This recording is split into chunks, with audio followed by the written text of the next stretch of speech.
ഇന്നത്തെ നമ്മുടെ ഇഫ്താർ recipe chicken പപ്സിൻ്റെ റെസിപ്പിയാണ് കേട്ടോ. കണ്ടു നോക്കിയാലോ. ചിക്കൻ ചെറുതായതുപോലെ അരിഞ്ഞെടുക്കുക. ഇതിലേക്ക് കാശ്മീരി മുളക് പൊടി, chicken tandoori masala, ginger garlic powder, ഉപ്പ്, തൈര് ഇത്രയും ചേർത്ത് നന്നായിട്ട് യോജിപ്പിച്ച് മാറ്റി വെച്ചതിന് ശേഷം പാനിലേക്ക് ബട്ടർ ഇട്ട് കൊടുക്കുക. അതിലേക്ക് ചിക്കൻ ഇട്ട് കൊടുത്ത് നന്നായിട്ട് തന്നെ അടച്ചു വെച്ച് വേവിച്ചെടുക്കണം കേട്ടോ.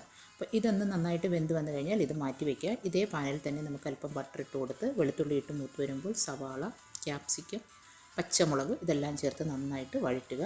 അതിലേക്ക് നമ്മൾ വേവിച്ച് വെച്ചിരിക്കുന്ന ചിക്കനും കൂടി ഇട്ട് കുറച്ച് മല്ലിയിലയും ഇട്ട് കൊടുത്ത് അതിലേക്ക് ഒരല്പം കോൺഫ്ലോർ വെള്ളത്തിൽ കലക്കി അതിലേക്ക് ഒഴിച്ചു കൊടുക്കുക. നന്നായിട്ട് യോജിപ്പിച്ച് മാറ്റി വയ്ക്കുക. അപ്പോൾ ഇത് തണുത്ത് കഴിയുമ്പോഴത്തേക്ക് നമുക്ക് സമോസ ലീഫ് പോലെ തന്നെ പപ്സിൻ്റെ ലീഫ് ഇതുപോലെ വാങ്ങാൻ കിട്ടും. അതിലേക്ക് ഫില്ല് ചെയ്യുക.